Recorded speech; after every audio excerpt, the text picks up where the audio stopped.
Broadcasting live from Youngville, North Carolina and Ontario, Canada. This is Got Mead Live, a weekly show where Vicky Rowe and AJ Airments bring you the mead news, meadery info, and mead-making discussions from all over, talking with mead makers, mead owners, industry mavens, and influencers. This is Got Mead Live, a weekly podcast about mead and the people who love it and where the mead world is going. And now here are your hosts, Got Mead owner Vicky Rowe and mead and wine maker AJ Airments.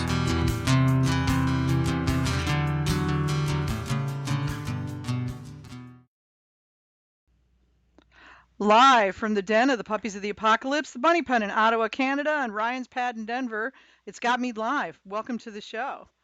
We're doing this week. Ryan is leading us on mead myth busting this week, part 2, because we got suggestions from the listeners that gave us some more stuff to work with. So we've probably got enough for this whole show. At any rate, yeah. And then we got the one from Jaden. y'all will see. We're not gonna go into it now, but y'all will see. I'm sure it's about vanilla beans, right? No, it had nothing to do with vanilla beans for once. That was what was really funny about it. Okay.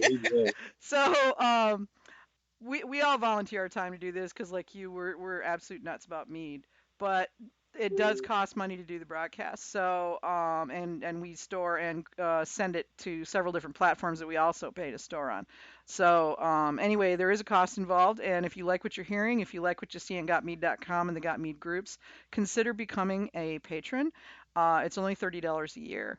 And not only are you helping us out, but you get access to the patron groups on the Got Mead forum. There's a lot of really extremely well thought out recipes, almost all of which have won medals of some kind or another. And you get into the Got Mead Patrons Facebook group, 50 cents a week. You're helping to support that to keep the mead spreading. Anyway, we wanted to say thanks to the folks who signed up and or renewed this week. Really appreciate it. Every dollar helps. So thanks a lot. My husband's happier when I'm not poking into the checking account to get it. If you want to, he gets mad at me. If you want to listen to us live when we're on, you can just go to gotmead.com and click Got Mead Live Radio Show, and the player's right there. If you prefer to listen to us later, like when you're making mead, who'd have thought, or driving, you can find us on Spreaker. That's where we broadcast through. iTunes, SoundCloud, TuneIn, and Stitcher. Just search for Got Mead Live, and you'll find us there. We got replays going all the way back to the beginning of the show. You can find us online at, of course, gotmead.com. Our Facebook is facebook.com/gotmead, and our main Facebook group is facebook.com/groups/gotmead. On Twitter, we are at gotmeadnow. Feel free to tweet us. I'm usually watching the feed during the show. If you want to send us a question, just go to gotmead.com, put your mouse over Got Mead Live Radio Show, and there'll be a drop down there that'll let you go to a question form, and you can send us a form. It goes to the whole team, with any question or suggestions for people you'd like to see on the show. And we are always happy to get introductions to people who are really awesome that we don't know yet. So, yeah, Ryan owes me one of those yet. And if you want to call us, we finally got Skype to start properly working the phone. Turned out it was a hidden setting that they had somehow flipped off because we never touched it. Anyway, you can call us if you want to call into the show and ask a question or offer a suggestion or an idea. 803-443-MEAD. That's 803-443-6323. I always feel like I need a drink after all that. So what are we drinking? Yeah. I'm drinking. I went meadery hopping this weekend because I went to get honey from bee folks. I got lucky, and the nickels and dimes over the last 2 years got me a couple buckets of honey. So I went to pick that up, and there's 5 meaderies in the area. So I thought, well, hell. And since you're there anyway. Since I'm there anyway, yeah. So one of the places I went was Charm City Meadworks. I also went to Maryland Meadworks, Orchid Cellars, and Brimminghorn. I was gonna hit Blackheath in Richmond, but unfortunately the weather caught up with all of us, and they had closed up because of weather by the time I got there. So Yeah, I managed to stay like right in the middle of the storm most of the weekend. It was crazy. Anyway, Joy. yeah. When I went to Charm City, they have several meads that are just tap only, and I got a crowler of their bourbon aged Retire by the Fire. It's a off dry mead that has vanilla, cloves, and cocoa, and Ooh. it's bourbon barrel aged. So it's got all these great whiskey and cocoa notes in the nose, and you get the vanillas kind of behind that with the honey. And when you taste it, it's all this whiskey and chocolate with a little vanilla, and then the finish is honey, and then kind of ends with just a little bit of numbness on your tongue from the cloves. It's really That's nice. cool. Yeah, so if y'all want to check this out, you have to go to the shop to get this. This is not bottled. You can check them out at charmcitymeadworks.com. So anybody in the DC Metroplex or Northern Maryland, Western Delaware, and so forth and so on. I improved my geography this week, and I discovered that Brimminghorn was only like an hour and a half from where I was staying. Well, how could you not then? Right, of course. I know. And they were having a release, so I went. Well, Yeah. how many excuses do you need? I mean, Right. Well, I had a friend ask me to take him too. So, I mean, I got to be a good friend, right? absolutely. Yeah. So, Well, I would drive 4 or 5 hours to go to John's place if I could. oh yeah. Well, we were there for a couple, but that big snowstorm that whacked the East Coast was rolling in. I mean, literally, we stayed just ahead of the snow all the way over there, and it was just starting to flake when we left. And we're like, and they don't do the roads really well there, like they do in places where it snows a lot. So yeah, you got to kind of watch it. People don't know how to drive, but it was. I had I don't know if y'all saw the post. Just because people come from somewhere where it snows doesn't mean they know how to drive in it either. Well, this is true. I grew up in Michigan, and there are plenty of people who couldn't drive in this crap. But it was really interesting though. I had that 18 pounds of heather honey that Lori sold me. That was like sitting in a corner of the warehouse. She's like, I've had this for years. It's the last of my last heather shipment. I was like, oh yeah, I gotta have that. And then when we got to John's, we took him out to the car because he wanted to try the meadow maple, and I had him pry the top off and try the heather, and his eyes bugged out. Nice. Yeah, so I was like, well, you make really good meads. I like your style, and I'm pretty sure you could do something amazing with the heather. He's like, oh, you have no idea. I'm like, I'll swap ya. So he's got the heather. He's gonna make a really amazing mead with it. I get some of it, and then he also gave me some because I came away with like a case of mead. It was ridiculous, but sounds like a damn good deal. It did. It was an awesome deal. I get to taste what he does with it. I mean, it's not enough to. I mean, it's enough to make a couple cases. It's 18 pounds. It's basically depending on how sweet you make it, that's like a 5 or 6 gallon batch. Mm-hmm. So, he's like, oh, dude, yeah, I'll take care of you. I was like, cool. So I came home heatherless, but I have high hopes that it will turn into something amazing. Probably faster You invested than I would use it. I did. I did invest it. That's exactly what I did. That's an excellent word, AJ. So what are you drinking?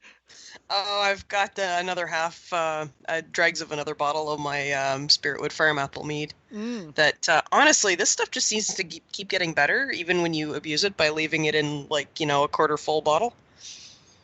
I'm really enjoying it. The esters are really coming out, and I'm really enjoying this batch. I'm glad I made 15 gallons of it, even if I may have been cursing myself at the time. Did you see? AJ, you seem to do everything wrong. You ever realize that? I love how. What is it on your signature on the forum? Something about bad example. Good example of what not to do. Oh, I thought it was. I'm a bad example. I thought it was in my defense. Yeah. I was left unsupervised. No, I think that's the T-shirt we need to get. That's a T-shirt. Yeah. Maybe I should get some hats made that we could wear at the Mesa. Well, I have my bad example hat, and I found it, so. Oh, cool. I'm not such a bad example that I lost my hat. Yeah. So, Ryan, what are you drinking? Yeah. I'm drinking port that I made a few years back, and I fortified it with some brandy, and I hadn't tasted any of that one particular batch for quite a long while, and boy, the brandy has smoothed out enough that you can't even tell it's there anymore, and it's just really, really nice. I love it. I make the same stuff every year, and the last couple of years I've been adding some ghost peppers to it, but this particular bottle that I found, I have stray cats running around the house all over the place, and so I looked in a box and I grabbed a bottle, and I wasn't sure if it had the ghost peppers in it or not, and I was surprised to find out that this is one of the batches I made before then, so it's pretty nice. I love this. Does this or does this not have ghost peppers? Let's find out. It's like, how many licks does a cake get to the Tootsie Roll center of a Tootsie Pop? Oh, I was thinking it was more like Russian roulette. That too, yeah. Well, you know what I like about my stuff that I do put the ghost pepper in? I swear you cannot smell it and you cannot taste it, so you just absolutely have no clue it's there, probably until about right after you've set your glass down on the table. And then the fire starts to come, and it starts to build a little bit more and a little bit more. And then I suspect people that are, fire sissies, if you will, they start going, oh, no, is this going to burn me? And then it fades away and smooths back out into the nice chocolate cherry, piece that it ends with. And just enough to scare you a little. Yeah, and I love that you can't tell that it's there on the nose or even on the mouth until it's totally gone down the throat. Until it's too late. It's wonderful. Until it's too late to do anything about it. This is why we had taste testers, right? Yeah, I tried a ghost pepper, a fish pepper, which I'd never heard of a fish pepper. Apparently it's a Eastern Coast pepper and had things in association with fish, so fish pepper. And I was at Orchid Cellars, and they have a whole line of pepper meads starting out with chipotle and ending up at ghost pepper. And they have a Reaper too. And I tried all of them. I was pretty proud of myself because all y'all know, not much for the pepper mead. Well, I can't handle them. I like them. I just don't. It hurts. Right. Yeah. Mm-hmm. But yeah, this one was exquisitely balanced, and I was able to do like a half-ounce pour of the ghost pepper and not die. So, I was pretty proud of myself. Mm-hmm. Life goals. Yeah, life goals. Right. Yeah, drank a half-ounce of ghost pepper mead, didn't die. Achievement unlocked. But yeah. There you go. They were really good, though. I mean, seriously, I bought a bottle of the ghost pepper to bring home for my friend Bree, who is a pepperhead, and I've been like giving her different pepper meads I find. So. Yeah. No. Well, so before we get started, I wanted to just mention something. One of the patrons on the Got Mead forum was planning to make a large batch of mead, and he's relatively unexperienced. And he had planned to make a large batch of mead for his daughter's wedding, and she ended up moving the wedding quite a bit forward. And so last minute, he's like, oh, hell, I have to have a mead ready by June. And I thought, well, June, some of us are making meads we're going to turn into Mazer cups in a couple months. And so I offered to help him. And then I thought, well, rather than just helping one guy, I might as well just make this an open invitation for anybody that wants to jump in with us and follow along. And so for those of you guys out that are listening and you don't participate at all or much on the Got Mead forum, if you would like for the first time to be led by myself to make a mead, they're over there on the thread that I started. There's a shopping list of all the things that I strongly suggest to make this mead with. And I think here shortly we'll be getting started. And so I just wanted to invite all of you that maybe don't know about that if you go over on the Got Mead forum, I go by Squatchy over there, and we're going to be doing a group build along, so to speak. And so I just wanted to make everybody aware of that. Cool. Gee, we should we should set this up and make this kind of a regular thing. I think so. Yeah. In fact, that's a great idea, and let's consider it done. All right. Yeah. We'll work it out. We'll work it out offline. Approved. Yeah, approved. Yes. Yeah, maybe we'll do one every quarter. Yeah. Yeah. I wouldn't mind putting it in the patron forum, and it would give people one more thing that makes it worth their while to cough up 50 cents a week. Encourage me. I never know for sure I never know for sure what I should add in the patron side versus over on the free side, and yeah, well, it's up to you. I mean, it's a forum, so you're allowed to put whatever you want, wherever you want, as long as it doesn't go against the rules, such as they are. Right. Yeah, but I'm always torn between trying to help, to have more patrons sign up to help support you versus the thought of, well, knowledge should be free, and I'm so right there I always with you. struggle. Yeah, I hate I struggle with that some. Oh, trust me, I do too. I have to convince myself to cough up, but I also feel the guilt the guilt-ridden person in me says if I'm using a resource a lot, I feel like I should pay for it. I mean, that's just me. Yeah, I understand. Yeah, I feel like they've earned my money at that point. Well, so, you were gracious enough to give me a lifetime membership, but I still pay every time the year comes around. What? Just because I want to support. Yep. Well, just because I want to support it. All right. Well, I'm not going to stop you from being a nice guy, but you shouldn't be doing that, Yeah, I've got one member that just every year just like drops $50 on me, and he's never even on the forums anymore, but he just likes to do it. I was like, thank you. That's cool. Yeah, for sure. Nice. Yeah, people are cool sometimes. Yeah, and I guess since we're talking about that, and then this will be the last chat before we dig into the subject. I'd like to encourage everybody out there to also consider becoming an AMMA member. And you might think to yourself, well, what's in it for me, or why would I even want to become an AMMA member? I can tell you this, that we now have one of the things that we worked very hard to make it so that nobody has that excuse anymore. So like, well, what is in it for me? I'm going to spend $30. Woohoo, a whole $30. You can barely get 2 hamburger sandwich meals for $30 these days. But we now have flash sales all the time where just if you partake in the very first sale that we have, and we generally have them every month, you will more than save the amount of money that you've spent for a year's membership on the money that you save for the honey. So for those of you that might not want to spend $30 for nothing, it's no longer for nothing. And then maybe for the rest that might consider looking more along the line of the big picture, we are still in its infancy, but personally, I feel like at some point, of course, I kind of dream big in some of these things, and I think I have a tendency to see the big picture. But I think at some point we're going to be 30,000 members strong, and we're going to be a large force for Mead in the industry and also in the legislation, the laws being made throughout the country in regards to Mead. And better yet, you can just support a movement that we're still in the very ground floor, so to speak.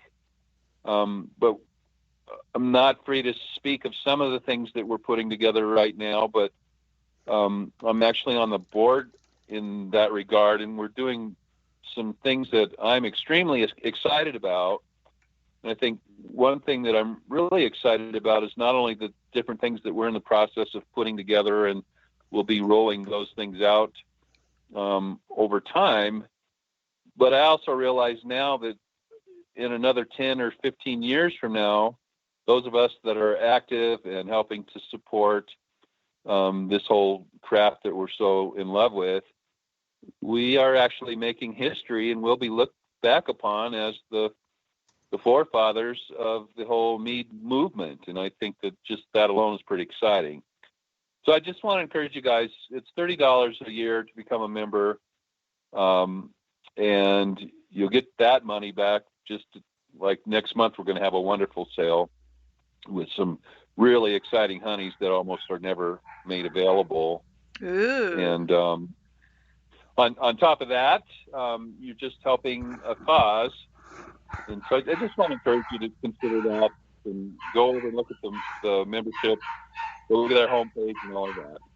I think it's a very worthy investment for sure. Oh yeah, definitely. And along with that, if you're a member, you get a discount at the MeadCon in Denver, March 12th to 14th. And for those of you that might be wondering, go to meadcon.net to check it out, see what we've got coming up, what's on the schedule, who's going to be speaking. There's going to be people like Ryan, for one. Steve Paddock is going to be talking with Ryan. He's on next week. We have Carvin, we have Sergio, we have Tom Repus. Yeah, a lot of really good speakers. We have a guy from the Honey Board. There's a lot of Becky Starr. There's like 23 speakers. So anyway, go look. They're all listed there. Yeah, and if you go get your tickets, and if you haven't got your hotel reservations, you can get those there too. Just click the venue link, and that'll take you right to the hotel reservations. So definitely well worth it. I'm gonna be there all week. Yeah. Yeah, me too. Yeah, I booked. I have to drive a full 40 minutes to get there. Can you believe that? Yeah, but your truck is going to be stuffed full of all the boxes I'm going to ship to you, so there's that. Yes, indeed. And not only you, but other people as well. But it's all good. You're the drop shipping. Well, I'll just squirrel away some goodies in there then. I'll see if I can find something exotic that I'm pretty sure you haven't had yet. Yeah, that'd be cool. Yeah, well, I need to ship meat over anyway, right? Yeah. All right, well, so let's get started. And I want to throw out the first one just because I know that if we get started, and I'll have a good chance of totally forgetting about it. One of my friends just an hour ago got on Messenger and he wanted me to talk about bread yeast. And as you know, there's the quote world famous Jome. And if you can't tell from my little bit of sarcasm there, I think that the Jome I guess it's a good place to start. I have kind of a little bit mixed emotions about it for a couple reasons. One is I don't think that it's really that great of a product when it's done. And I know some of you, including probably two of our hosts here tonight, would like to argue with me. And it's not worth arguing, but I really think that in my own personal opinion, it's pretty much just a novelty. And I don't think that very many people, there are some exceptions, obviously, to everything, but I don't think too many people really make more than one or two of those early on in their career, and then they move on, and in most people's opinion, move on to learn how to make better things. You really don't learn very much at all about the more conventional way of making mead. It's a very cool recipe, and it's made so that all of the pieces in it contribute to they just all contribute on their own to make a good balanced mead, if you will, but you're really not learning very much of the real production parts of making a mead in a more modern style that we promote pretty much everywhere on the internet these days. Yeah, but I would have to suggest that, well, yes, it teaches you all the wrong techniques according to the scientific stuff that we've had. At the same time, it's so easy to do. It's difficult to screw it up if you follow directions, and it can create a love for mead that makes you go, wow, what else can I do? And then look to go further. That's what it is. It's a gateway mead. You know, I mean, that's all it is. It totally is. Yeah, Joe's Ancient Orange is a gateway mead. It is the most widely circulated mead recipe on the internet. It has become, practically a trending topic across the mead world for years now. I agree that the techniques in there are, but people like it, and then people go on from there to learn more. How many of the people that are in the big groups on Facebook now They started with that, and then they're like, oh, let's talk Tasna. Oh my gosh, first time I ever sulfited and sorbated. They're just so excited. So it's all good. I think it's a tool. It's tool and a gateway mead. That's what it was there for. I agree, and what everything that you've said is certainly true. When I think part of why it maybe isn't quite as special as it once was is because it takes generally 8 months or better before it's really, well, so the word we use is drinkable, but that's different for each and every one of us, right? And so I think I only when it was 2 months out of the bucket and had people slurp it down like it was manna from heaven. I saw 10 gallons of it disappear, and I kid you not, 20 minutes. Oh, sure. I know when I first started, I started making mead off of YouTube, and I couldn't understand why I'd only drink a small glass of it, and I'd be banging into the walls walking down the I feel really old. I feel really old. I'm like, I was reduced to scouring the bookstores for obscure books that nobody stocked on mead making because that was all there was. I was lucky enough I've to have heard been of this guy gifted a Morse. book. I want to find that because the library had an entry but no book.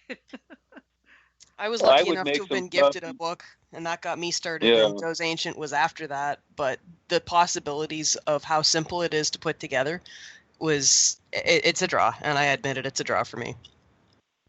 But it takes 8 months to become drinkable. Nah, mine didn't. Where now okay. So there you go. That's a perfect example of what we all think is drinkable. Oh, you didn't.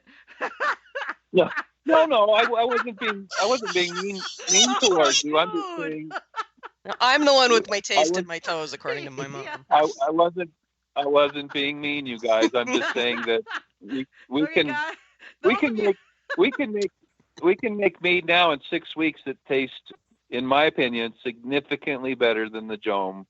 And it's in 6 weeks instead No question about it. There are orders of magnitude beyond that, but I stand my ground. It's a gateway mead. And those of you who are listening to this, if you ever see Ryan posting in the groups online, what you just heard was the way he types. He's just being straight up. He's not being mean. It's just the way he talks. Thank you for that. You get used to it after a while. The first time you did it to me, I was like, "You fucker." But then I realized, now we just laugh at it. Yeah, it's like you didn't mean nothing by it, and then I was like, "Oh, all right then." That's right. That's right. So those of you that get all, get your panties all in a wad when Ryan talks like that online, that's just the way Ryan talks. That's right. Deal. John Talkington's the same way, and it's just deal or don't read it. Yeah. So let's real quick then revisit. This is made with a bread yeast. It's a Saccharomyces yeast, and one of the reasons that it works is it craps out significantly earlier than a lot of wine yeast and beer yeasts.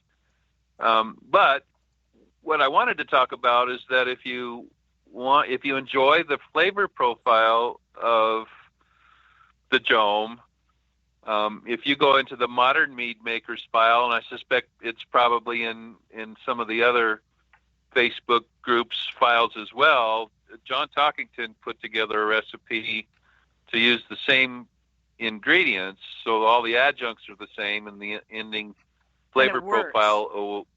Yes, although we use it in that, he's taken Joe's recipe that is, maybe 25 years or even more older than that, and yet he's modernized it to employ all of the modern mead making protocols that we've developed here in just the last 3 years. And so I just wanted to throw that out there, that you may like doing that, and I know some of you guys like it enough that you've gone off and made other tweaks to it to follow the same thing, only different, so to speak. Mm-hmm. But you can also make it with modern techniques as well. And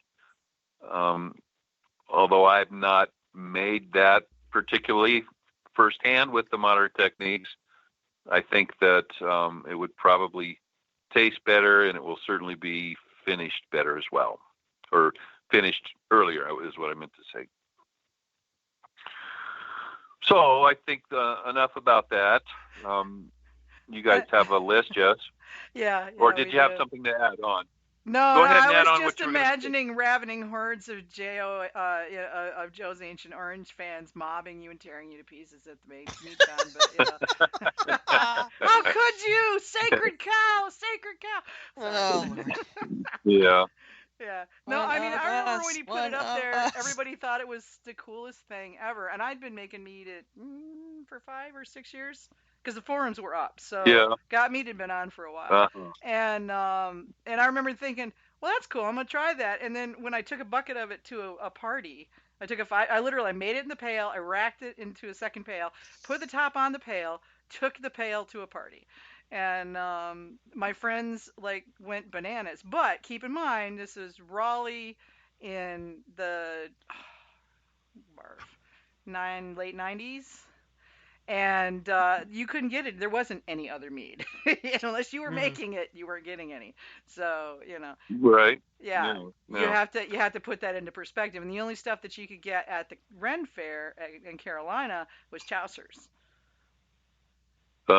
They were in most of the Ren Fairs at that point, but the ones that had mead. So yeah, it was I think a lot of it was it's not that other stuff. And oh my gosh, I haven't had this since Penzic, or I haven't ever had this, and everybody says it's cool. Yeah. So it's a lot of the same people, Ren Fair stuff. So anyway, getting on to the list. Sure. Okay, so the first one on there is, and I've seen this one in lots of places, and YouTube and groups and on the forums. Adding sugar to boost your ABV. All right. So for those of you that are insistent that you think that's a good idea, I'd just like to offer you a suggestion.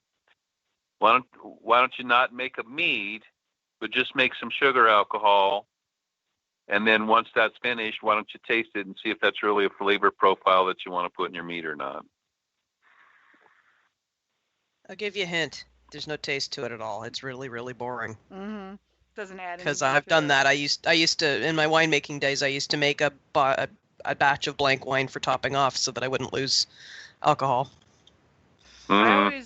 I always, when I was low on honey, like if I was making a orange blossom mead and didn't have any, just had enough orange blossom to make the mead, instead of doing the sugar, I always had scraps of honey laying around here and there. And so I would just, go tasting my honeys to see which one seemed like it would work, and then back sweeten with that. Yes. And oftentimes got something I wasn't expecting that was good. Sometimes not so much, Right. So that's, I guess, the positive piece is that it's relatively uneventful, but it also isn't adding anything to your mead. And so in my opinion, if you're adding something that's neutral without any expression, without any mouth volume, to me, that's distracting from what you could get from your mead if you were actually adding honey, because there you're going to get the complexity of the honey.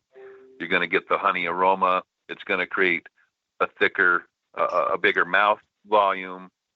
And so it just seems counterproductive in my mind. And I know probably most people would also agree with that you're kind of not doing yourself a favor by doing that.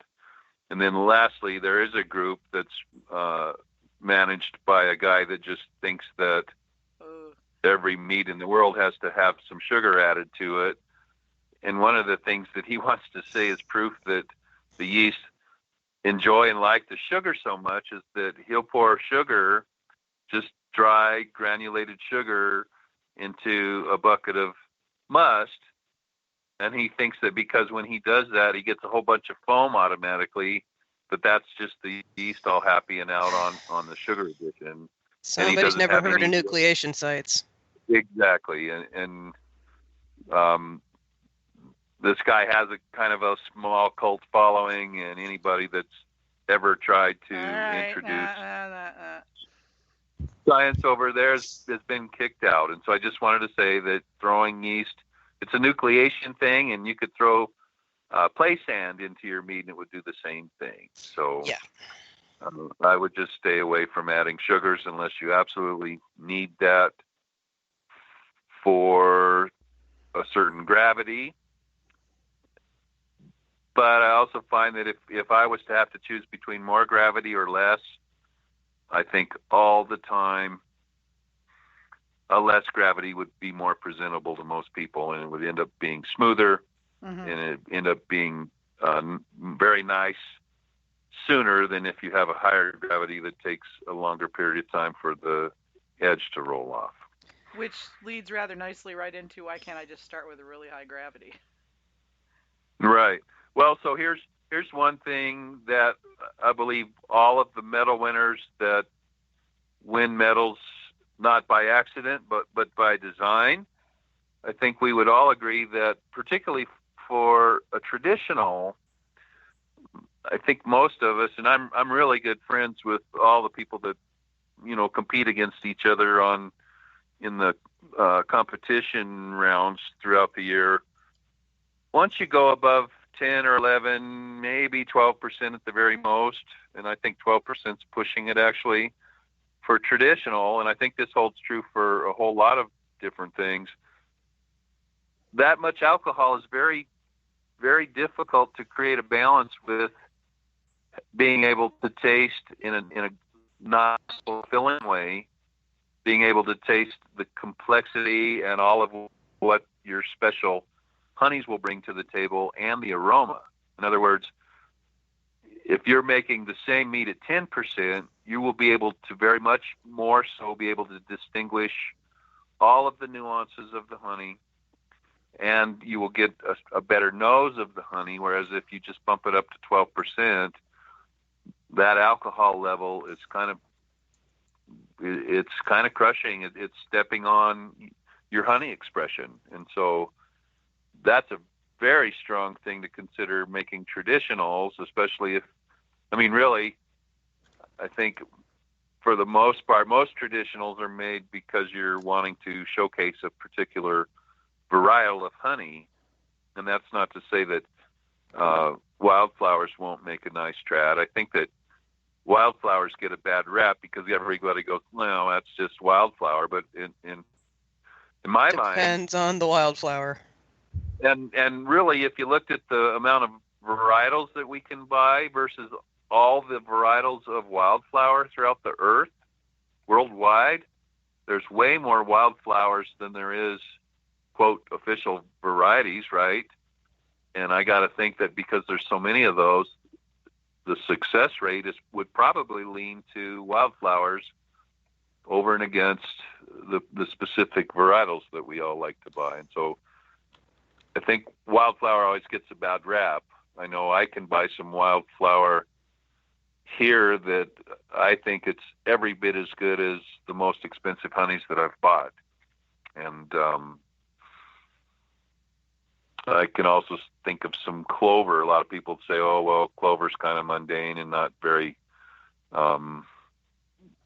it's one horse manorial pony and boy, you get the right clover and it's like top of the line honey too. And so it's unfair, I think, to quickly judge. And that's probably true in everything, right? If we quickly grab a hold of kind of what's the word I'm looking for? Something that's predetermined.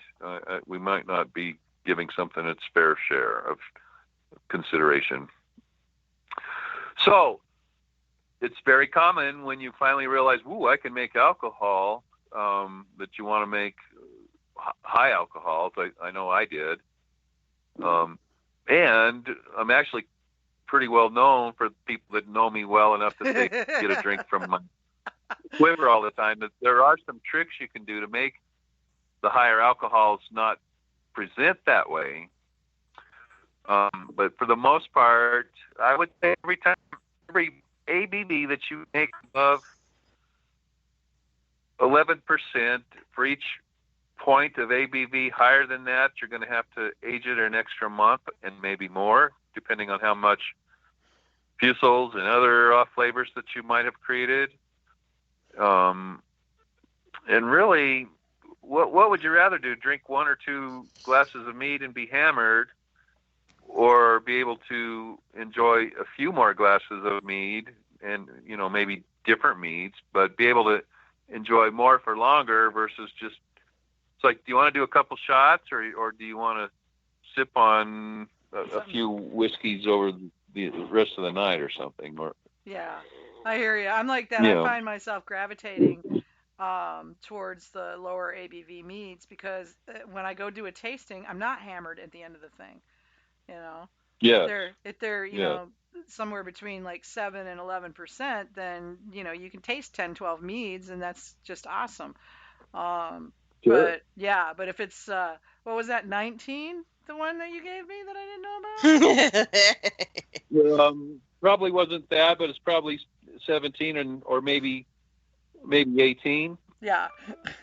And he's right. You can make them so that they don't taste like they're that because it snuck right by me. But that takes practice. That's not something you can just go and blow out a EC 1118 and run it at 75 degrees and watch that sucker burn. That doesn't work. Yeah. Right. So I would say, even though you have a tendency to want to make high alcohols, I would say that most of the more mature mead makers continue to gravitate to lower ABVs, and I think from what I gather, I would also say that probably beginners like to make very sweet things, and as you mature, you'll end up drifting towards drier and drier meads over time. Speak for yourself. Okay. Yeah. I'm still waiting for my taste to mature. I'm drinking all the stuff I got from, with the exception of one thing, all the stuff I got from Charm City is all off dry, and it's amazing. Right. They really know how to do off dry, and Cellarman's is another one up in Michigan. Yeah, for sure. I was going to say that I think that where maybe 5 years or longer ago, dries probably weren't presenting as well, but I think that there weren't that many to be had, Right, that and they not very many people made them because they couldn't make them well, and I think now a lot of people are learning how to make dry meads that present wetter than what they truly are, and also have a boatload of all the things that maybe 5 years ago a dry mead didn't bring to the table. And so I think we've just figured out how to make those and to make session meads so much better than what used to be made, years ago. It'd be interesting if we got put on dry traditionals again, wouldn't it? Yes. I'd like to see how it's changed, because I've tasted a number of off dry. I haven't seen any dead dry mead. Well, I've only seen a very few dead dry meads, and I'll be honest, they fall flat for me. But the off dry ones are amazing because there's just enough sweetness to really give the honey a lot of fluff. It puffs it out. You get a much bigger everything. The mouthfeel, the honey notes, all of that is a lot more robust. And I think that's because companies like Scott's Laboratories or Lalvin, depending on how you look at it, we have a whole bunch of adjuncts that we can now add, and they work especially well in dry meads. We can add different things that add mouth volume, which we didn't used to have before those came out. We also have other things that add much more aroma than what they used to be able to create, even though you've done nothing different except add the adjunct. And so I think because of some of the new pieces that have come to sale on the market, have given us the ability to make dry meads taste even better. Yeah. I know, everything Carbon makes is really good, but Carbon makes a lot of really nice dries, and not to blow my own horn. Yeah, and I think I do too, and I'm sure Tom does. And so I think more and more as time goes by, we should probably expect to see nice dries that present really well. I think a big chunk of it is probably similar to the way I look at it. I haven't tried to do an off dry, mainly because I'm afraid to. I'm afraid I'm going to totally screw it up. I know I can make a good medium sweet. I've done that. But there's no place, and this is something that a lot of people appreciate. There's no place to hide. And yes. God help you if it's dry traditional, then there's really no place to hide. Well, I think that's where we all learn to do it right, is making dry traditional. I agree. Yeah, and Pete's right on that. Traditional should be the first thing you master. And I didn't. I came at it from a let's put everything but the kitchen sink in it perspective, because that was the first recipe I had. But so I never actually delved into it. And at the time, I didn't really care for traditionals, except orange blossom. Yeah. I like a semi-sweet orange blossom. But now I've had a number of off-dry ones that I just love, and the possibilities are there, and I'm going, oh, wow, I wonder if I can do that. So, I'm going to play with it, see what happens. Well, so one of the things that Steve and I have done is we'll be presenting with 15 orange blossom traditionals that are all made the same except for a yeast strain. And not only will they be just barely off dry, they're going to only be a couple months old when we present. And we did that for two reasons: to show people that you can make nice dries and you can make them taste pretty good in short order if you do everything right. Because as much as we promote these things, there's still people out there that want to argue, oh, well, you can't make a good mead unless it's sat for at least a year. Even just today, I saw somebody, I made a mead, blah, blah, blah, and I'm going to have to wait for 12 months for it to get right. And I don't even bother with those guys anymore. But it's not true, and we aim to show proof of that at MeadCon, if you guys can come. Yeah, that one right there is going to be really good. It's 2 hours. Tasting and evaluation is going to be done by the people attending, so this should be pretty good. And it looks like your time frame may be moving, but we'll talk about that later. No worries. No, okay. I got your back. But it just right on. Cool. Yeah. And so that what Vicky just said, we're also going to compile some data from everyone, and then we're going to try to present that later, kind of as a report back of this is what we've learned. And so not only will everybody be able to drink 15 meads that are all the same except for the yeast, but they'll be able to comment on different pieces, and then we're going to compile all that data and try to publish it, if you will, in some form or fashion, to be able to give back to the community kind of a group tasting results instead of just a small panel of 2 or 3 judges or something of that nature. So it's going to be fun. I'm really excited about it. Cool. Yeah, I think it's going to be a good thing. We've got a lot of good ones. There's a session mead panel that's going to be happening during the conference too. That I'm hoping that I'm not caught up, because I'd like to listen to that one. I never get to listen to these until after the whole thing's over. But yeah, that's what happens when you're supposed to be in charge. Sometimes I wish I wasn't. Okay, so let's talk about, this is a big one. Can you age out faults? Oh, man. Yeah, I know. That's a rabbit hole, right? Well, so that goes back to what we talked about earlier of a couple of different things, what people consider acceptable. In other words, there's something from, well, okay, it's drinkable, but it's not great, all the way up to, it's really nice. So we're talking about preferences from people, but I think also along with the preferences, some people have a more refined palate than others. I guess you could call some of us snobs, and then you might say that, well, that guy, you put enough honey and fruit in a gallon of gas and that guy will drink it. And so And I say that. I tell guy people. a couple times. I've partied with that guy a few times. I swing swords with that guy. Right.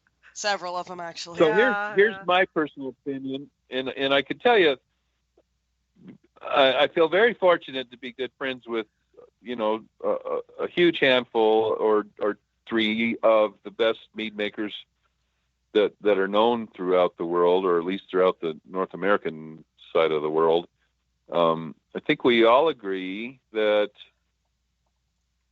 yes, if you make some faults, will it taste better later? Of course, there's no doubt about that. And maybe if you don't make very much, either in quantity or in volume of faults, you might be able to make it so that it presents pretty well later down the road. But if it's really wounded in a serious fashion, I personally think people should just toss it away, unless they don't really care too much of what they're drinking, or they have a caveman's palate where they're not very able to distinguish things.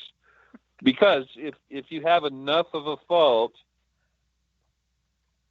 I know people with good palates will just say, I can always taste the footprint left of that fault, regardless of if you've even aged it for 10 years, it's still there.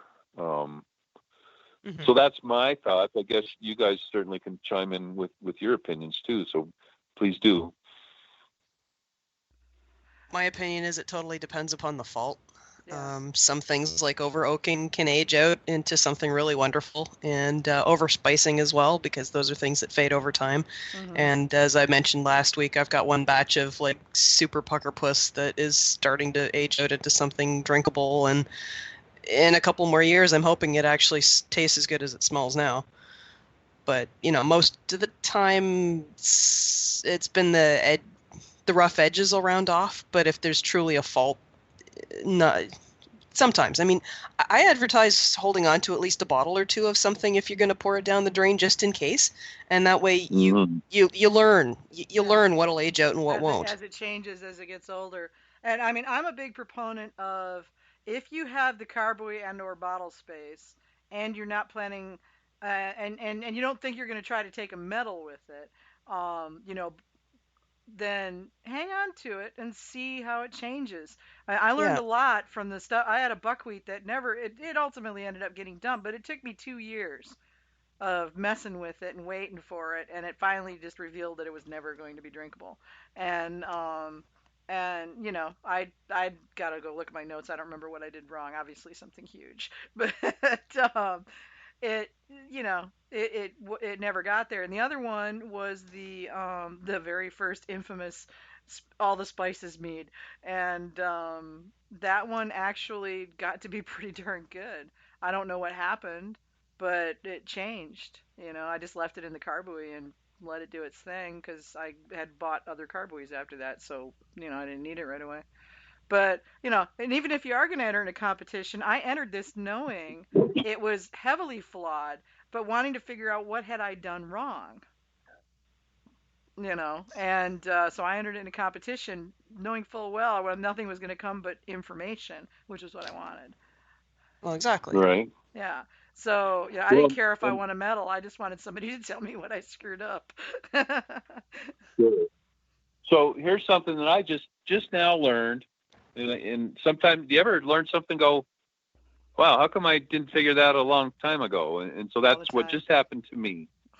Here's what I just learned, that we're talking two different things. Now, when I say a fault, I'm talking about an honest to goodness fault that's a chemical reaction of something that you did in the fermentation process, that you created crap that you're not supposed to want to create. Like fusel alcohols, that type of thing? Well, sure. And if you went to the BJCP piece, there's 10 faults, or I think it's around 10 that we might anticipate finding. And of course, as a judge, we need to know different suggestions to offer to maybe head those faults off. So when I say a fault, that's what I'm talking about. I'm talking about a chemical reaction Whereas when what you guys both mentioned was what I wouldn't necessarily consider a fault.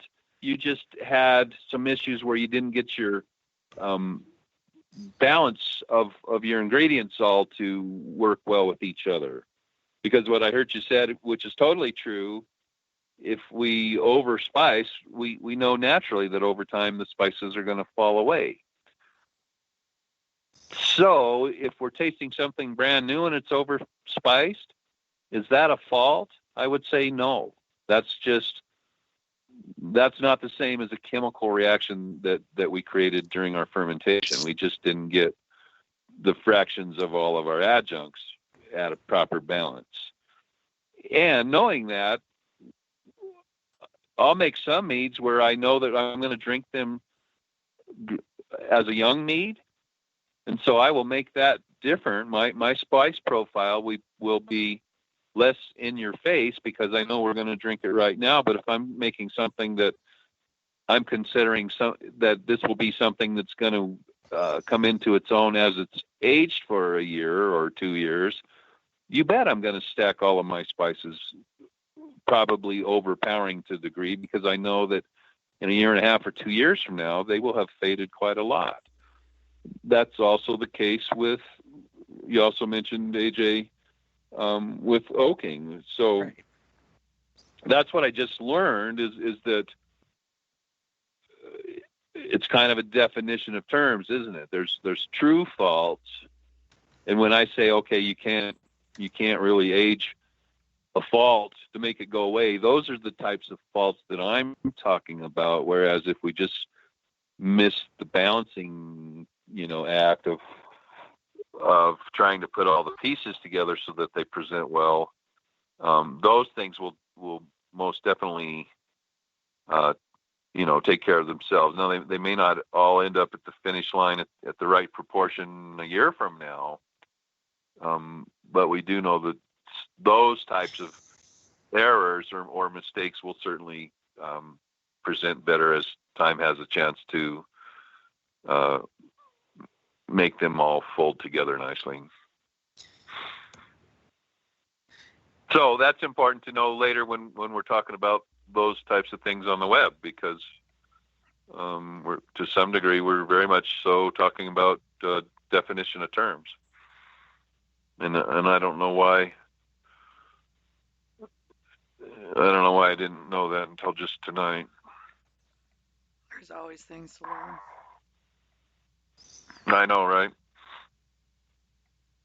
Okay, so I've had some meads that took 3 years before they came good, just because of either mistakes when I added too much of stuff early on, and or now one of the things I'm trying to learn is, what do I want to do if I want to make if I've got some grandkids that I would love to make something now that we could serve at their weddings. So if I'm going to make something that I don't anticipate opening up for 20 years, and I certainly hope it's 20 years. But,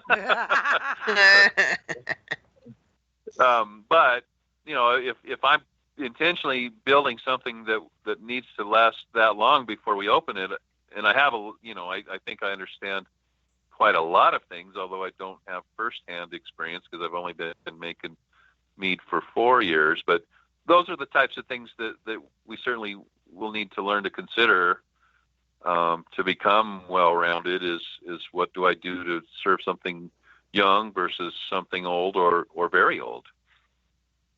And that's part of the fun of the whole thing.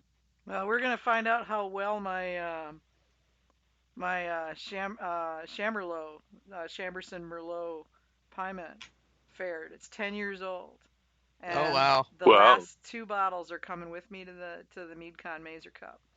Oh wow! Oh. Yeah. So wow. and they're both big bottles. One's a 1 liter and the other one's a 750, or maybe it's a 1 liter too. I don't know. They're those big blue bottles David Myers uses as Redstone, and the flip tops. Yeah. And one of them is one of those big slope-shouldered. I don't know how big they are, wine bottles that you can't quite get your hand on. So, oh yeah. Yeah, I can't remember milliliters on it off the top of my head, but it was just a leftover wine bottle from some big bottle I'd bought to make a spiced wine for a holiday. But Yeah. yeah, but so I've yeah, got we'll what they find out if call it's any good. I mean, it might not be. I yeah. made this 10 years ago, so last bottle I opened a year or so ago was pretty good. Well, I have a friend that's spent his entire life being a wine merchant, and he's spent countless thousands of dollars collecting wine for his own personal consumption. And we're talking about this guy really knows what you want to buy to lay down for several years. And he's told me that he anticipates from past experience that probably more than 50% of what he bought to age and to hopefully turn into something very outstanding later down the road, he ends up pouring down the sink. Yeah, I had that happen. Half the stuff I brought back from Great Britain when I went in 2002, because I went 6 months after 9/11. I brought like 2 cases of British mead and Scottish mead back with me, and only about half of it has survived to now. And I still have some of it. So these are 17-year-old meads, and yeah. So I had one that the cork leaked and it got dried out, contaminated, and and it just wasn't good at all. But yeah, so I've got a few more of them. I really should open them up and see how they've done. Now that it's a little bit easier to get stuff like that, Right. Well, and one thing that I have found is the meads that I've made when I was first learning how to make mead, I did not understand the proper SO2 management. And even though those are only, between 3 and 4 years old now, some of them are already starting to go downhill because I didn't practice SO2 management like I do now. And I think just that alone will ensure that your bottles will last on the shelf quite a lot longer than if you don't do your SO2 management correctly.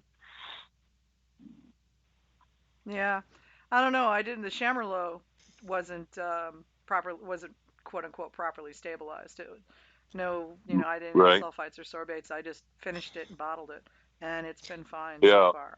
But I've been hit and miss with some of mine. Yeah, me too. I've had some that totally went sideways. So I've had some that I stabilized that went sideways, and I've had some that I didn't that are still fine after 10 years. Right, so it's exactly. And these days now, if I know I'm putting something down for a long time, I will pay more attention to sorbate and sulfate just because I want it to last, and I am trying to be a good mead maker despite being a bad example. Well, somebody's got to be our bad example, AJ. You do it so you do it so cheerfully. Okay, so let's move on to the gas in our mead. Why do I need to aerate daily? JAO says shake it once and leave it. And obviously, let's not go off on a sidebar on JAO, but why do I need to aerate daily? What's the deal here? All right, so there's let's lay down a foundation of some terminology. There's a difference between aeration versus degassing. So let's talk about aeration. Aeration is the intent to add additional oxygen, or more importantly, O2. Oxygen is only 19 or 20% oxygen. I mean, our atmosphere that we breathe is only 19 or 20% oxygen, and the rest is a bunch of other gases. And so we have atmospheric air versus pure O2 that you can buy in a bottle. So now we're talking about oxygenation with intentions to actually dose the yeast with O2. And they will very much appreciate all the O2 that you can give them until they go into the anaerobic stage. And so roughly the first 2 or 3 or maybe 4 days, I generally don't go oxygenate after the 3rd day, and I They use pure O2 in a O2 stone, a centered stone, and intentionally dose them with oxygen because they want to take that and turn it into sterols, which will help them to create a much more sound cell membrane. And you won't notice that initially in the fermentation. It'll do two things. It will increase the rapidity of your cell reproduction. So you're going to make more and faster of a biomass if you use O2 than if you don't. But more importantly, when they get to the far end of the game and now they're finishing up and they start to buck up against their alcohol tolerance, the thing that actually stops them from making alcohol is eventually at some point the alcohol starts to work in their cell membrane so that it becomes porous. That's not the right word I want to use, but the cell membrane is designed to hold certain things outside the cell and keep other things inside. At a certain point, the alcohol toxicity makes the cell membrane permeable, meaning that it doesn't have the power anymore to say stop and keep all the things outside that it doesn't want in there. And so eventually the alcohol itself, the ethanol, gets inside the cell and puts some of the machinery to sleep. And so it's no longer then able to assimilate alcohol. So I said all that to say if you dose with O2, you're making your yeast stronger way down on the other end of the spectrum. And that's now why I think we see our ABV tolerances that are listed in the book. All of us know that if we do the things we promote, a lot of us are doing O2 dosages. And then, of course, when we use the GoFirm, we're supermanning the heck out of our yeast from the very start. So we're making them a lot stronger by gut feeding them the nutrients that we didn't used to do in the old days. And then our feeding schedules and our temperature management, all of those contribute to stronger soldiers at the end of the day. And that's why we blow past our listed ABV tolerances in the book. And that should also help us to not experience stalls where we get a stuck fermentation. So that's a good thing to do only until the yeast go into their anaerobic phase, which is when they start to really go into the growth phase in a serious fashion. And because it's a live biomass, not every cell in there is doing the same thing, but I would say to get all the O2 that you can in your must in the first 3 days.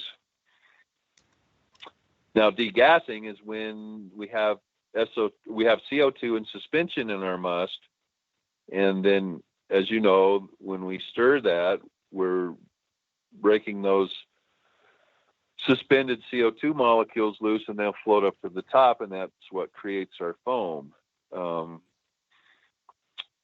I think that by and large, I'm kind of pretty responsible a lot for teaching, because I did teach this all the time when I first started becoming a teacher.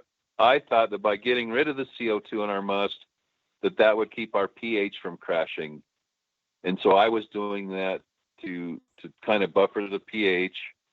And also I thought that at the end of the day, when the yeast began to get tired and kind of crap out, that they were becoming toxic of the CO2, and have since learned from Tom that that's not the case. And so now, as many of the older mead makers have already known, degassing is not actually an important part to do in our must. Unless you want to add nutrients. And I was just going to say that. I will say that I always stir very intently until I don't get much gas anymore before I feed, so that I don't get a foam over, which if I'm doing a small batch, I'm in a big enough bucket that I'm not going to foam over even if I tried. And if I'm in big batches in my trash cans, those still have enough headspace that I still can't foam over. But I know that for people that are kind of pushing the limits of their vessel, it's not uncommon to get a foam over or a volcano. So you want to stir real hard, and now you're getting rid of all of that suspended gas in there, and so that when you do add your nutrients in, there's not a whole lot of nucleation going on. And then secondly, and most importantly, to stop the volcanoes, I strongly suggest when you have whatever foods you're going to use, put it in a glass and either take some must out of your mead bucket and put it in that glass of food, and then stir it up with the fork and bust up all the clumps until all of your food has become liquidized or liquefied. I'm still learning to speak English, and some of these big words mess me up. Or, and this works better, turn your faucet on your sink on hot right before you get ready to start getting out your food, and you measure it on your scale and all of that. And then once you have your food in your little glass cup, just go over there and get half a cup or whatever, a small amount of hot water, and then that will dissolve your food even more. And now if you're pouring your food in a liquid form, you almost don't get any gas at all. And so that's how you can stay away from having volcano overflow. Mead eruption accidents, yes. The rite of passage. That's right. Mm-hmm. And a reason I'm very glad I have a floor drain right underneath where I usually mix my must up. Yeah. We still have carpeting, like indoor-outdoor carpeting in the basement.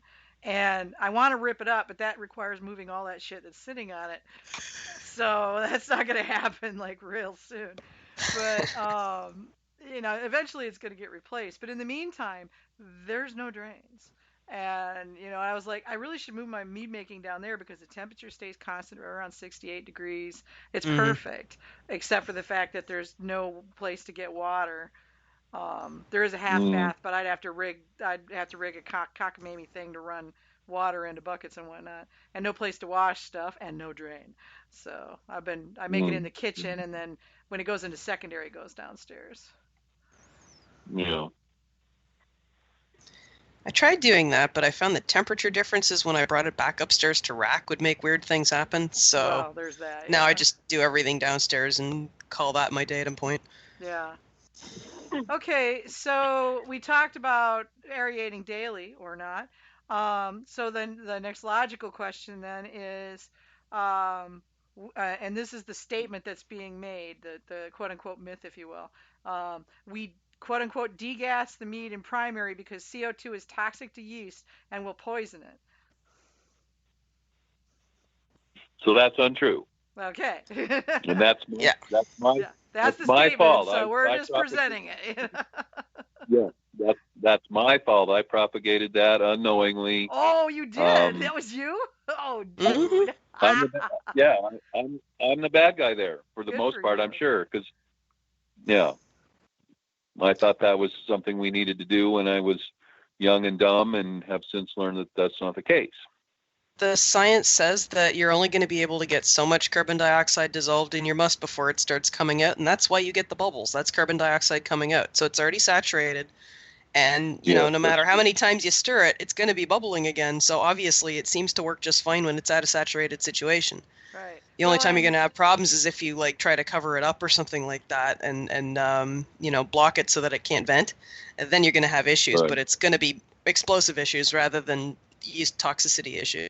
Right. And if that was the case, mead forms a bed of CO2 over top of the must itself as it produces it in that stuff that is bubbling up, which is, by the way, what's going through your airlock too. But that pool of CO2 that's sitting on top of your mead, that also keeps oxygen from getting to it while it's in primary, is considered a good thing. So if you kind of walk it backwards, then it's not possible really for CO2 to be toxic to your yeast, because if so, the CO2, pool would kill it. And exactly, that's what I was going to say is just looking at Mother Nature's way of survival. Something's not going to create on its own. It's not going to create something that's going to kill it. or it's not going to ever survive, right? And so just common sense would say, oh yeah, that's kind of stupid to think that it's going to make something on its own that's going to kill it later down the road. Well, unless it's an evolutionary dead end and it was supposed to die off anyway, but yeah. There have been a few species that have just gone bye-bye because they were not nature did not endow them with the means to survive properly. Yeah. So just quickly, I want to add, it's not necessary to absolutely have closed containers with airlocks. In fact, I'm one that by design, I don't close up my fermentations. If I'm in a bucket, I've got a larger lid that's, I don't know, you center it on the bucket and it's 3 or 4 inches larger on each side of the bucket than the size of lid that you would put it on if you wanted to keep it contained. And I just keep my bucket sitting on top of the lid. And when I do my trash cans, it's the same. I've got loose sitting lids, and so I never ferment in a closed container. I put things on top of it so the yeast or other, house dust or whatever, things can't fall from above it into my must.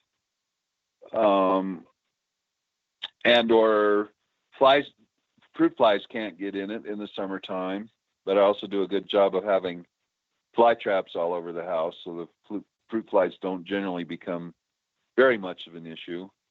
But it's not absolutely necessary to keep your stuff locked up. I call it locking them up. It's like you're putting your meat in jail. Yeah. I put the top on it, but I leave it loose. We've got, you can't get away from the bugs here, so you need to have something over top of it. But yeah, I've in the last 8 or 9 years, I've started just leaving the top loose until I get out of primary.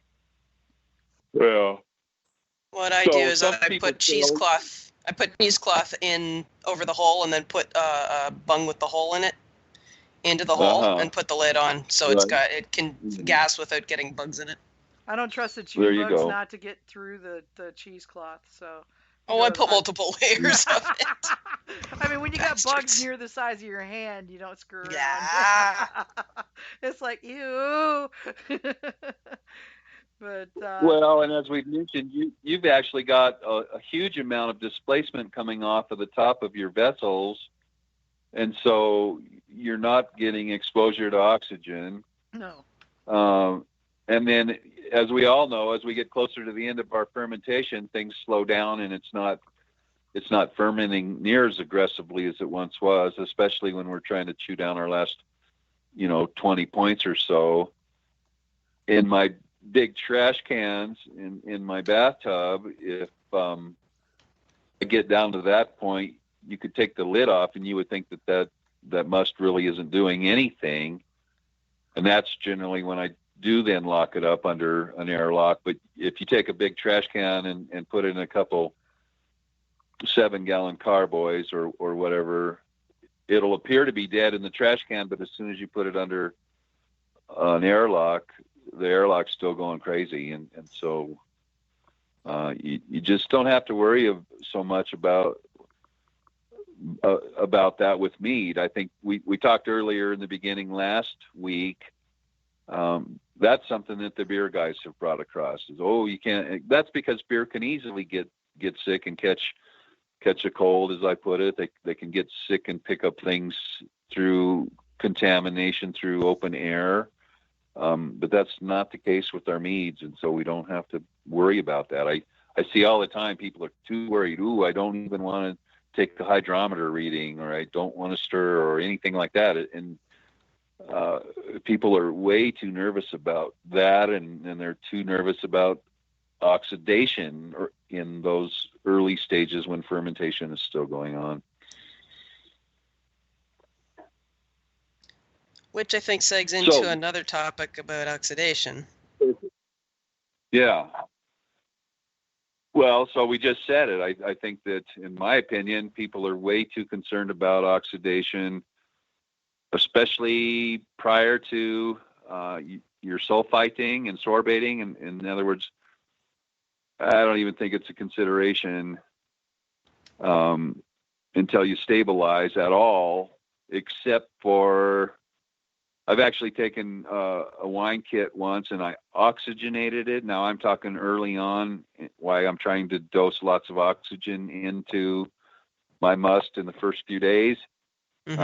Before I had a stone, I used to do a drill with a leaf stirrer, and I did it for more than a few days, and I did burn my grapes, or I did oxidize my grape juice. So you can do that,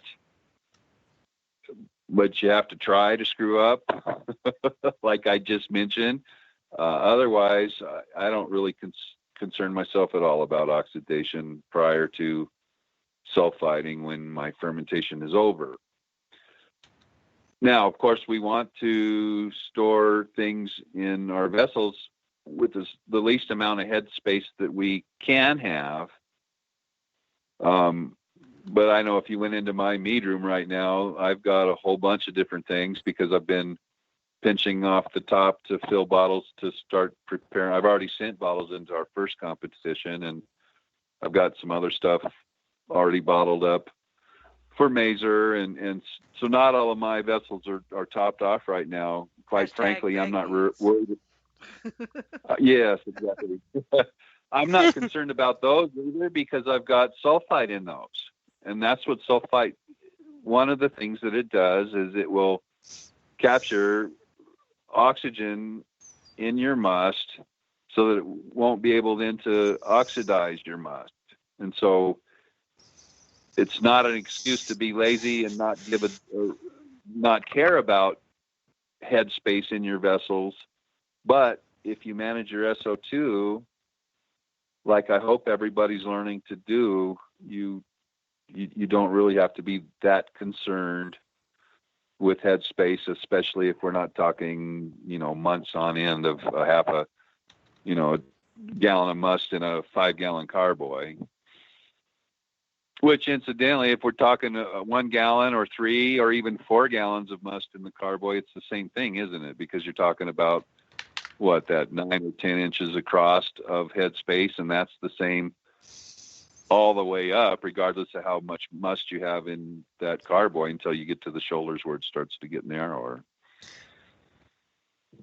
I think pretty much as long as it's still fermenting, you don't really have to care about your headspace. And as long as it's still degassing, i.e. there's still action in the airlock, then it doesn't really matter until you crack it open and let all the CO2 that's in there out. Because until you crack it open, it's pretty much protected by its own blanket until you crack it open, and then you got to pay attention to it. Now, that said, I'm not going to say you can't oxidize meads, but I have abused some pretty damn badly and not had it oxidize. Yeah. Like, literally left a wine bottle for almost 10 years with a layer of saran wrap over the mouth of the bottle, and the elastic was so old it cracked off about 5 years ago. Mm-hmm. It didn't oxidize the mead. Yeah, the Every Spice on the Planet mead, that one sat for 3 years with a saran. It was in a 3-gallon glass carboy, and it sat for 3 years with a double layer saran wrap over the neck and 2 or 3 rubber bands holding it down in the basement. And it never oxidized. Not all the faults aged out of it, but it never oxidized. I remember that. Well, and so I'll be honest of how I do mine. I have 25 or 30 carboys in my spare bedroom. That's my mead room, and probably only 3 of those have a bung and an airlock in them, and all the rest of them I take the clear packing tape that you package up cardboard boxes with and stuff, and I put 3. I put one piece going in one direction, and then I split it in half in the other to make a plus sign, if you will. And of course, I go down the neck, and then I wrap another third piece around, in the other direction, and that's how I keep all of my carboys, not carboys, my carboys. That's how I keep them closed. Huh. No, I've done the saran wrap and an elastic band thing, and that actually does work relatively well. Yeah. Until you left it so long your elastic band rots off, and then it lets go, and then you get fruit flies. Then but you get fruit flies, that's just total neglect on my part. Bad example, bad AJ. Well, and I want to say, just to clarify, that I have an analyzer and I measure my sulfites all the time too, and so I feel like that gives me some added freedom to do what I do. And quite frankly, I don't really think that that's any different than a bung in the top. So, Ryan, since you have an analyzer, how far off is it to just say a Campton tablet per gallon? Well, so that's a great question, and thank you for asking. I don't use Camden tablets because I think, and it's been so long since I bought any that I don't know for sure, but I believe if you look on the ingredients, only 70% of it or thereabout is sulfites, and then the rest are some kind of fillers and crap. Exactly. Yeah. And what I did not like about them when I first started is they're difficult to crush up. And even if you crush them up, but they're still in pieces, you pour it in your must, and then it almost doesn't ever dissolve, and those little crumbs float around on the top for eternity. So after my very first few tablets, I stopped using them, and I now use, sulfites that are kind of in a salt form, and they'll dissolve right away as soon as you put it in some liquid. The answer to the question is, so the way that sulfites work, they will bind to unbound molecules in the must. And so it's hard to say how much is left unbound, because that's going to depend a lot on how dirty or how clean and clear your mead is.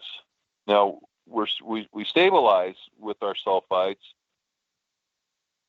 Some of us might not stabilize until we already have a quite clear or a completely clear mead, which I think that's waiting too long.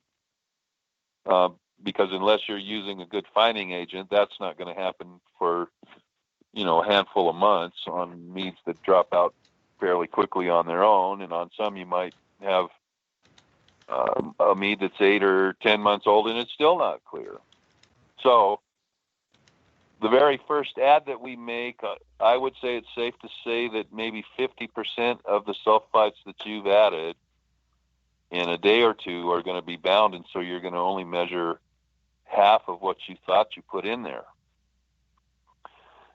And now I'm not promoting this unless you have an analyzer and understand and feel comfortable doing this. I typically sulfite the first time when I stabilize with a good bit of gunk in my mead. In other words, the big rough leaves will fall out pretty easily, and then I'll rack off of that. So I'm not just totally trying to sulfite mud gunk in my mead. Right. So I'll get rid of all of the big rough stuff that will drop out, but then that's when I will sulfite at that point, and I can say for sure that it's pretty safe to sure. And each mead is different, but probably 40 to 50% of what you add gets bound, in just 24 hours. Now you won't know without an analyzer, and they are kind of pricey. There is, and maybe Vicky, we could add this to this week's show on the website front page. I can give you a link later to More Wine. They have articles and manuals, like they have a whole library of articles and manuals over on the More Wine site, morewine.com. And in that, they have a manual that will teach you how to add sulfites. And now this is all based on pH level as well. But this is the one and only place that I have found that they will teach you how to make additions even if you don't have an analyzer, only because they've kept track for so long with an analyzer that they've learned to find the rule of averages, if you want to call it, or something, along that nature, where you can look this particular manual up and it will tell you how to make additions based on your pH, and when to make additions, so that even though you don't have an analyzer, you're still doing a pretty fair job of managing your sulfites over time. So, Vicky, if you'll remind me, I'll give you that link. Okay, yeah, I'll add it to the show page. Yeah. So one of the things that I think I would suspect a lot of new mead makers think is that the only addition of sulfites that I need to add is the very first time when we add, what is it? It's a quarter teaspoon for 5 gallons, or 5 or 6 gallons, I think is how the directions read. They add that and it stops the fermentation, but they then think that that's enough and I don't ever have to add sulfites again the rest of my life.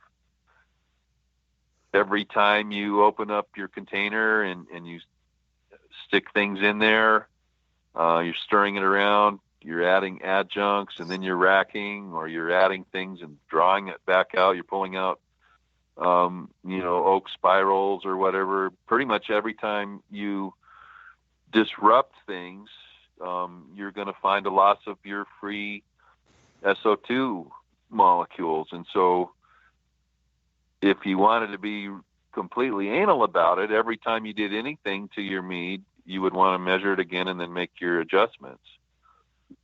And I have some good friends that's how anal they are about it. And they're better mead makers than I am. And so I'm looking, going, okay, that's something that seemingly I need to do better at, because I do a B+ job, but I don't do an A+ job at it. And that might seem insignificant, but the closer you get to the top, the harder it is to make any adjustments. And so you're talking about, little, an aggregate of little benefit here, a little bit of there. And over time, if you had 10 tiny little benefits, that would push the bar a little bit further. And so every little bit helps. That's right. Marginal gains, they call it.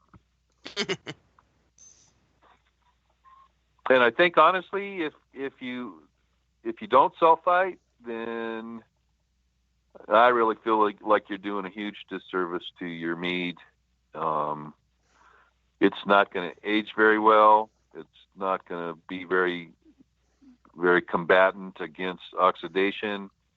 You stand a huge chance of re-fermentations, or I've recently come to know, we hear stories of somebody, well, I had a mead that sat for 3 years, and then all of a sudden, for no reason, it started back up fermentation. I had always had a hunch that wasn't the actual yeast that we made our fermentation with coming back around. And of course, every batch is different, but I think that when we see those long periods of time with re-fermentation, we now have microorganisms and bacteria that have blossomed enough to start a new fermentation. And that's where we can sometimes get bottle bombs of stuff that sat for years and then, for whatever unknown reason, went back to work again. So if you do things right, it's a huge insurance policy that you're paying for to protect your meads, to make them last, to make them taste very fresh, so that they taste as fresh as the day you made them, minus, the aging process that happens of making things softer over time. But in essence, it still tastes that nice, fresh, crisp fruit flavors and whatnot will remain. I actually had somebody tell me when I asked whether their wines changed with age, at a winery I was at, tell me that because they sulfited it, nothing was going to change. That's not true. Yeah. Yeah, I know, and this was an actual fruit winery in Niagara area. I was really surprised that they'd say that. Right. Now you can add too much sulfites, and if you add a little bit too much, you can stir them off. In other words, we talked about losing them to agitation. Yeah. If you add a little bit too much, you can stir them off. But if you add too much, you've now got a flavor profile in there that will never go away. I've also heard people find that it takes the color right out too. Yes, that is also true. I use the word burn it. I made a nice strawberry batch that I unfortunately miskept my records, and I ended up double sulfiting that, and I burnt the color, and the flavor is definitely way over sulfited, and that will never go away ever. And so I use it now in certain batches as part of my SO2 edition. So I'm just using my burnt strawberry batch to sulfite other batches. That's correct. Wow. Sulfite starter. And if you, I know, right? If you're not going to do that, if you've burnt a batch and you're not going to try to reuse it, you just need to throw it away and start all over, because it's not going to ever go away. Okay, so let's tackle what I think are one of the biggies, and I probably correct this at least 8 or 9 times a week. My airlock is bubbling away merrily, but it's slowed down in the last 2 days. Is it done now? So bubbles in the airlock. Do I need to feed it? Is something broken? What did I do? Exactly. Yeah. Get a hydrometer. Yeah. Hydrometer! That's right. They break. I broke mine on the way back from New Orleans. It crushed it. In its plastic holder, they crushed it. Fuckers. Yeah. Right. Mine was in its. I have 3 in my house, because I've even dropped 2 in the same 20 minutes before, and so I have 3 now. Just for that safety factor, dropping them and breaking them. I have 3 because one's a spare and one's better for reading higher musts, but I don't think it's as higher gravity must, but I don't think it's as accurate at lower gravities. Right. So I use that one when I'm doing something silly. Bubbles, I guess, are fun to watch if you're new. Like I said, I don't even see bubbles because it's a nice sound in the background of a quiet room when you're reading a book. But my standard answer has been for the last several years is bubbles are not indicative of fermentation activity. That's no, right. all they are indicative of is that gas is escaping from your carboy.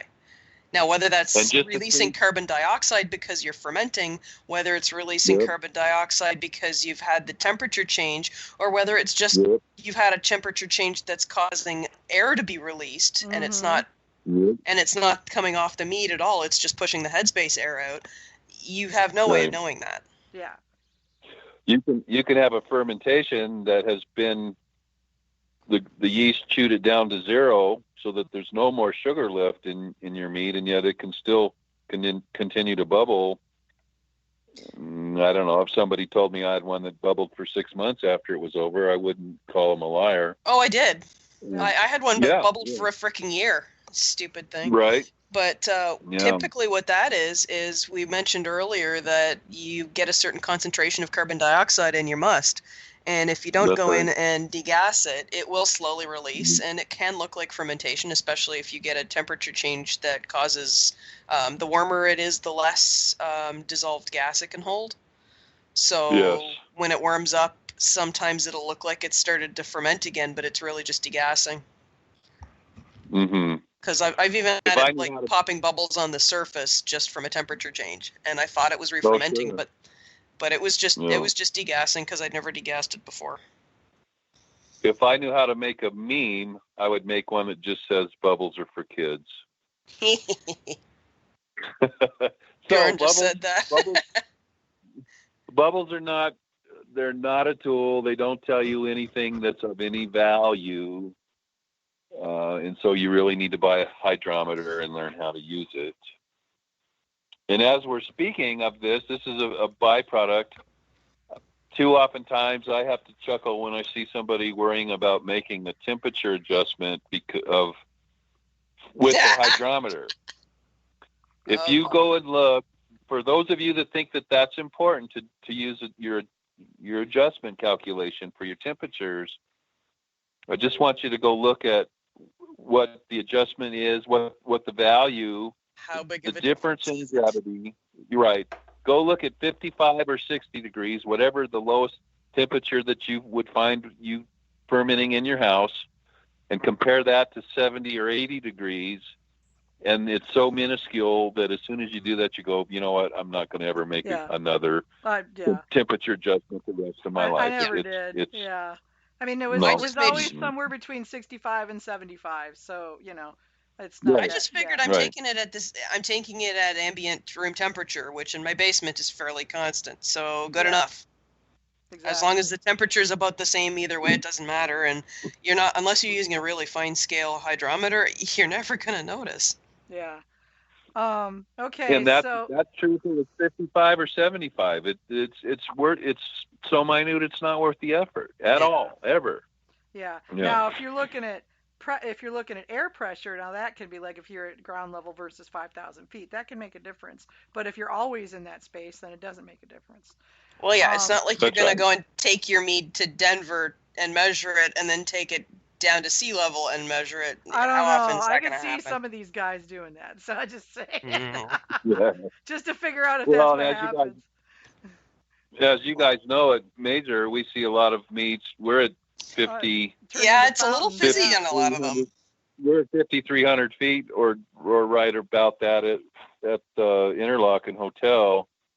And so when we get meads that have been shipped from, sea level or probably even 2,000 feet or something, when we open those up, they do blue. Have a little. Yes, they do have a little bit of bubbles for a short period of time. A lot of them are petient, and some of the ones that are supposed to be fizzy are really, really fizzy, having worked in the bottle, having worked in the port for 2 years. Keep that in mind when submitting to a competition. If you make your mead still and you're at a particular altitude, at a lower altitude of where you're sending it, like for instance, if you're like where I'm at, 200, 300 feet above sea level, you send it to the Mazer Cup at a mile high, that still mead, if you have not properly stabilized it, will start fizzing itself, and you will get dinged for having a bubbly mead when it's supposed to be still. Likewise, I think it's more whether you've properly degassed it than whether you've sulfited it. Well, yeah, or stabilized it, because it's not a product of fermentation. It's just a product of dissolved gas coming out. We've had a few that the transition. I'm not saying that it doesn't happen. I'm not saying that doesn't happen, but it's trapped gases, But it is a function of gas at a higher pressure coming out as opposed to actually starting to ferment again most of the time. Yeah, I agree. I'm sure there are some that were not stabilized and did ferment on the way there, but I would be embarrassed to send something like that. Well, some people are still learning, so it's the way it goes. And then keep this in mind, it's only Mazer Cup and Orpheus that come here to Denver, and I'm sure that there's no other place in the nation that has competitions at the elevation that we have here. I don't think so, no. There might be a couple small ones up in some of the other mountain ranges, but I don't know of any. There might be, like maybe some up in the Appalachians or something. All right, so moving right along because we're running out of time. The common misthought that reaching the yeast alcohol tolerance kills off the yeast. For anybody that thinks that's true, I want to encourage you to take some aside and add a cup of water to it and see if it goes back to work. Yeah, because yeast are pretty hardy things, and what we were saying earlier about it not being susceptible to the carbon dioxide, it's also not that susceptible to the alcohol that it's producing. It doesn't kill it, it just makes it go dormant. Same thing with when you've got the pH adjusted so that it's not very happy. The yeast will go dormant, but you're not killing them. Right. It will eventually, over time, they will die, but I don't know how long that is. But just because you've made them tap out, that gives you no license whatsoever to think that you can bottle them and you're safe. Please don't do that. Yeah. And I've got this little image of all these little yeasty guys laying on their little yeasty backs, smacking the floor.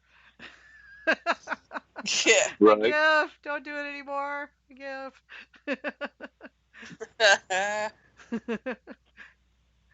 Well, like we were talking about last week with stuff that is in honey, like botulism, it forms a spore to protect itself, and then when the conditions are right, it comes back out again. Comes back out. So yeah. it literally it's just going dormant. It's not. It hasn't stopped. Yeah, yeast is pretty resilient stuff. Okay, so we gotta, and I want to get this one in there before we run out of time. Jaden gave us a out of left field question. And thank you, Jaden. I expect that kind of stuff from you. And he says, and you're okay. Listen careful now, Ryan. Okay. He's asking about yeast screams. The superstition goes that the shouting over your fermenter or over the yeast will strengthen them from outside negative forces. In this case, we don't say evil spirits, but we'll call them nasties instead, just for the kids that are listening.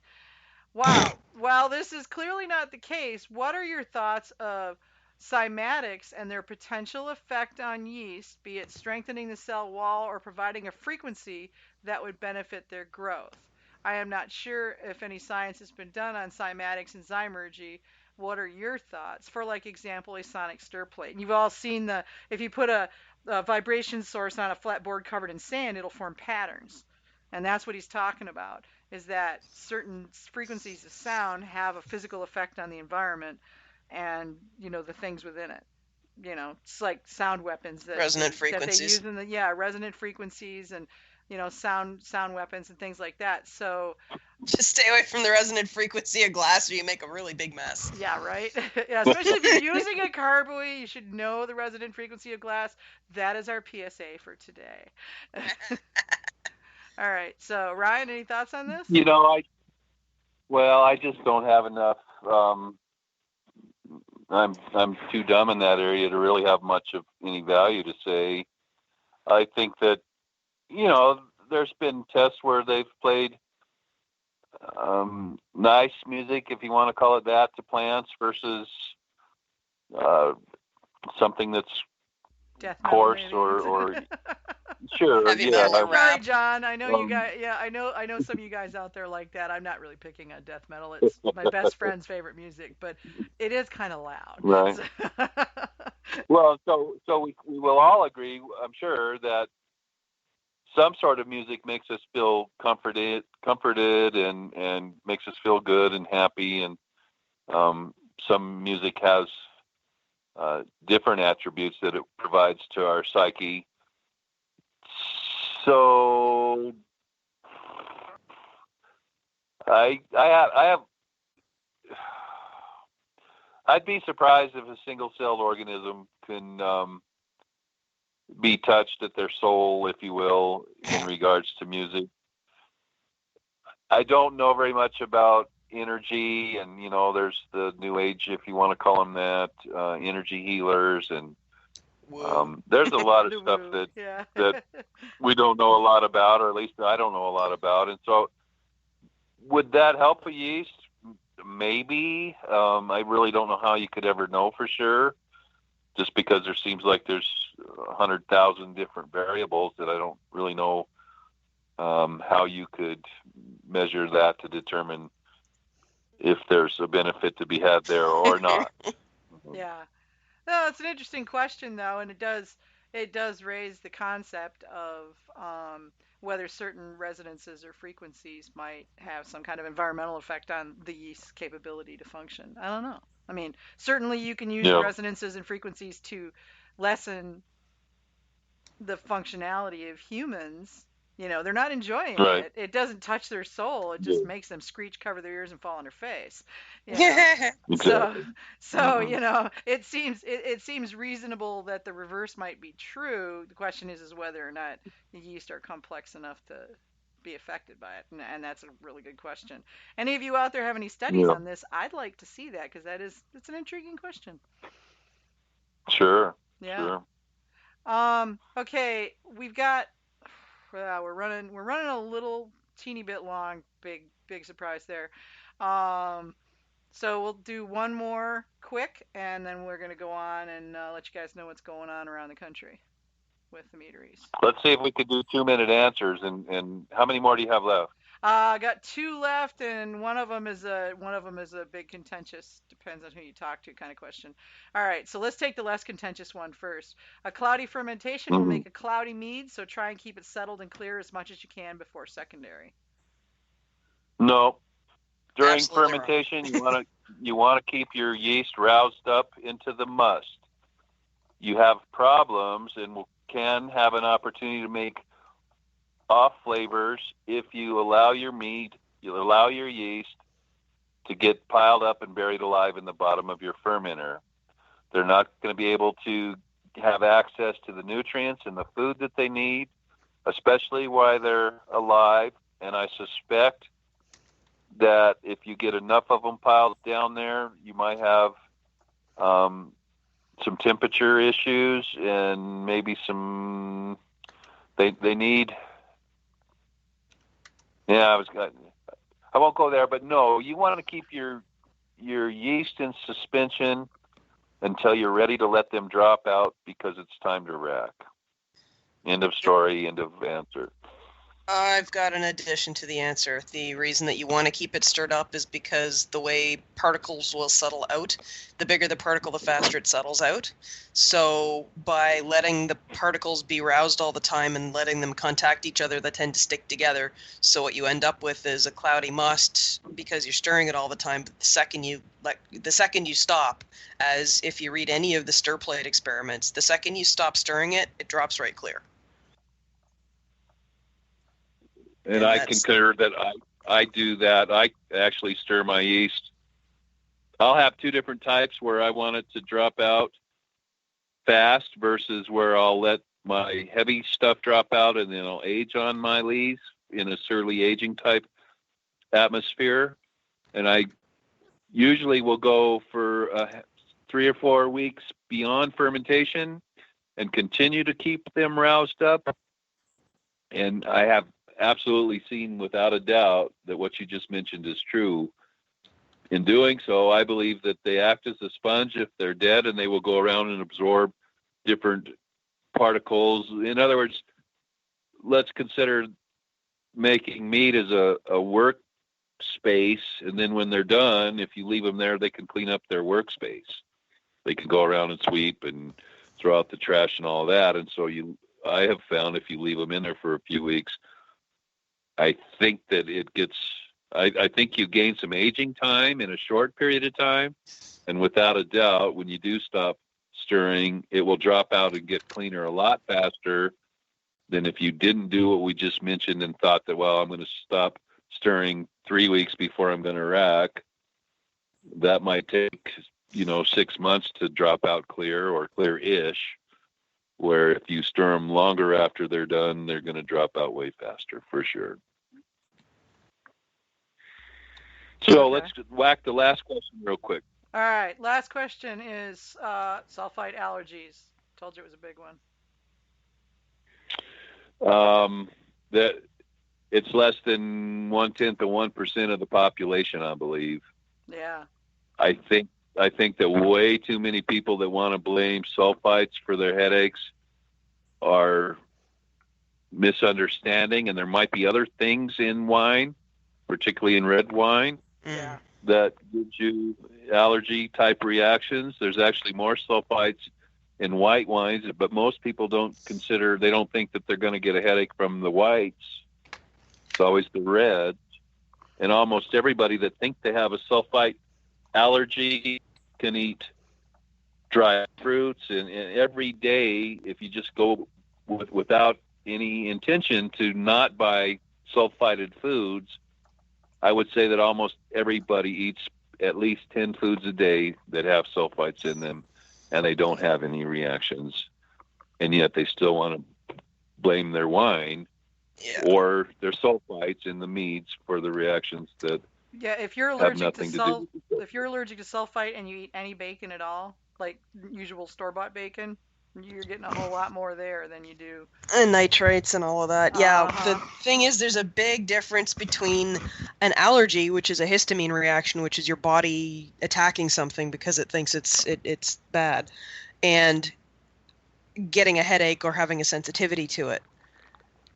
Like, I can't breathe over something I've sprayed with sulfites because I will knock myself on my ass. But I have accidentally slugged back an entire swallow of sanitizing strength sulfites when I had a siphoning incident. Shut up. And absolutely no problem. I can drink this shit no problem, but I cannot inhale over a bucket where I've sprayed it. I have to spray it and then leave the room for a minute or two while it settles down. But I'm not allergic to it. I just have my lungs have a sensitivity to it. Well, yeah. If I had an allergy to it, I would break out into hives, or I would have one of the other many representations of a histamine reaction, which would be the throat swelling or any of the other things like that. Yeah. As opposed to some kind of other kind of sensitivity to it. And a lot of people who say they're allergic to the sulfites are fine with white wines that are also sulfited, so it's really the tannins in the red wines or the oak or something else. Something, yeah. Or it could just be an impurity or a fault that's causing it that you just react to. You know, I mean, that's the thing, is there's too many variables involved there to be able to definitively say it's the sulfites. Yeah. Most of us that have analyzers, I believe, will adjust to 0.8 mole, which is roughly about 50 parts per million. That's pretty much, and of course, your pH will cause that to vary a little bit, but that's pretty much the standard. For those of you that are curious or have a tendency to want to blame the sulfites from your reactions that you have when you drink, I would suggest for you to go buy some dried apricots at the store and eat some of those, because those have about, if I'm not mistaken, I believe they have 2,000 parts per million of sulfites in them. Yeah. Unless you get the organic ones, which are starting to turn brown. But yeah, same thing. And also, pretty much any if you really do have if you really do have a sulfite allergy, you got to be careful with wines anyways, even if they didn't add sulfites, because they create their own. You end up with residuals of, I think EC 1118 is one of the ones that creates a fair amount of sulfites on its own. So that's also something you have to watch if you do actually have a legit sulfite sensitivity or allergy. Yeah.